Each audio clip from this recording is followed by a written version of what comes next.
আপনারা সবাই জানেন যে বাংলাদেশের নতুন মিশন, নতুন ফরম্যাটে, নতুন অধিনায়কের অধীনে, এবং এই মিশনে এই মুহূর্তে সবচেয়ে বড় প্রাপ্তির জায়গা, আশাবাদী হবার জায়গা সেটা হচ্ছে যে বাংলাদেশ 11-এ বড় ধরনের পরিবর্তন আসবে। ফরম্যাট বদলেছে, সো 11-এ পরিবর্তন আসাটা খুবই স্বাভাবিক।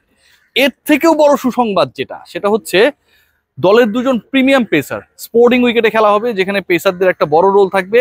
এক্সপেক্ট করা হচ্ছে যে 3জন পেসারকে বাংলাদেশ 11-এ অ্যাকোমোডেট করা হবে, এবং সেই 3 পেসারের 2জন হচ্ছেন, একজন Taskin Ahmed, no doubt about his talent and calibre, আরেকজন হচ্ছেন মুস্তাফিজুর রহমান।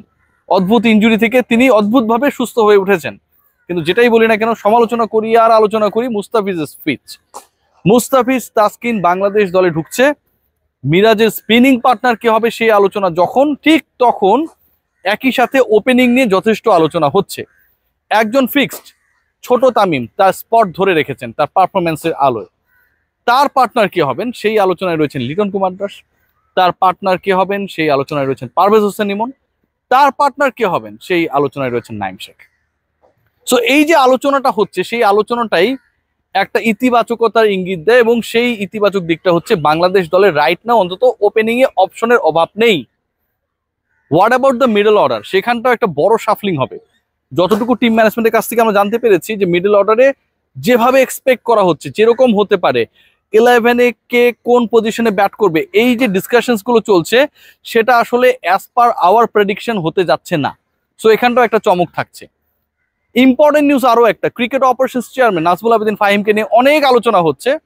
একটু আগে ওই যে প্র্যাকটিস চলছে এখানটায়, নাজমুল আবেদিন ফাহিম ভাই তিনি এখানটায় ছিলেন, তিনি ঢাকায় চলে যাচ্ছেন। এটা অনেক আগে থেকে ডিসাইডেড যতটুকু আমরা জানতে পেরেছি, বাট প্রথম ওয়ানডের পরে তিনি চলে যাচ্ছেন। আলোচনায় রয়েছেন মেহেদী হাসান মিরাজ, যার ক্যাপ্টেন্সি পাওয়া, এবং এই ক্যাপ্টেন্সি পাওয়ার পরবর্তীতে নাজমুল হোসেন শান্তর ক্যাপ্টেন্সি থেকে সরে যাওয়া। এই যে ডিসকাশনস গুলো এবং ঘটনাগুলো ঘটেছে, বাংলাদেশ ক্রিকেট বোর্ড লজ্জিত হয়েছে, বিব্রত হয়েছে, বিতর্কিত হয়েছে। সেই জায়গায় মিরাজ কি করেন সেটাও একটা দেখার। শ্রীলঙ্কার এগেনস্টে বাংলাদেশের এই ম্যাচে ভালো করার ক্ষেত্রে সবচেয়ে বড় রসদটা হচ্ছে অন্য একটা ডিফারেন্ট জায়গা। সেই জায়গাটা কোথায়? সেই জায়গাটা হচ্ছে যখনই বাংলাদেশ দলকে নিয়ে এক্সপেকটেশনস থাকে না, তখনই দলটা ভালো করে। রাওয়ালপিন্ডিতে ফিরে যাই, ফারুক আহমেদ দায়িত্ব নিলেন। নাজমুল হাসান পাপনের সময় বাংলাদেশ একদম ফালতু ক্রিকেট খেলছে। সেই সময়টায় রাওয়ালপিন্ডিতে Bangladesh back to back test জিতলো পাকিস্তানের বিপক্ষে, পাকিস্তানের মাটিতে প্রথমবার টেস্ট জয়। পাকিস্তানের বিপক্ষে পাকিস্তানের মাটিতে পাকিস্তানকে হোয়াইট ওয়াশ করা, মাউন্ট মঙ্গানুই, নিউজিল্যান্ড, বাংলাদেশ যেই পার্টিকুলার সিরিজে টেস্টে স্পেশালি বড় ক্রিকেটারদের কাউকেই পায় নাই। বড় ক্রিকেটাররা যারা বাংলাদেশের বড় কি বলবো মানে ক্রেডিট গুলো আসলে তাদের ঝুলিতে নিয়েছেন বছরের পর বছর, তাদের কেউ নাই, সাকিব তামিমের কেউ নাই। সেই পার্টিকুলার টেস্টে মমিনুল হকের দল নিউজিল্যান্ডকে হারিয়ে দিল। So under pressure Bangladesh is a different team. Under pressure Bangladesh one ডেতে is going to be a different team. Why? Cause the reason is that এই মুহূর্তে গেল 2 দশকের মধ্যে বাংলাদেশ দলের যে সিচুয়েশন, যে র্যাঙ্কিং, যে বাস্তবতা, যেই পারফরমেন্স একেবারে তলানিতে। ফারুক আহমেদের টেনিউরে বাংলাদেশ দল ওয়ান ডে খেলেছে যতগুলো, তার মাত্র 12.5% জিততে পেরেছে। খুবই পোর স্টেট। এবং একই সাথে এই বাংলাদেশ দল গত 19 বছরের মধ্যে র্যাঙ্ক 10th, 10 নম্বরে চলে গেছে। এই ঘটনাগুলো যখন ঘটে, ঠিক তখন এই দলটাকে নিয়ে আমরা কেউ আশাবাদী হই না। এক্সপেকটেশনস আকাশ থেকে পাতালে চলে যায়। সেই জায়গায় টিম টাইগার্স ভালো করবে বলে আমার প্রেডিকশন।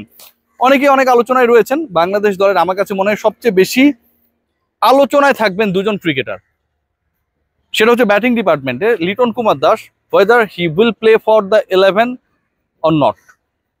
বাংলাদেশের একাদশের হয়ে তাকে আমরা দেখতে পাবো কিনা, 1 নম্বর প্রশ্ন। নাজমুল হোসেন শান্ত ক্যাপ্টেন্সি হারিয়ে তিনি কি করেন, মেহেদী হাসান মিরাজ ক্যাপ্টেন্সি পেয়ে তিনি কি করেন। এই যে এই দুটার দিকে একটা চোখ থাকবে, সেটাও কিন্তু পরবর্তী ম্যাচের জন্য খুবই গুরুত্বপূর্ণ হতে যাচ্ছে। বাট আই স্ট্রংলি বিলিভ মেহেদী হাসান মিরাজ এবং নাজমুল হোসেন শান্ত দুজনই ভালো করবেন।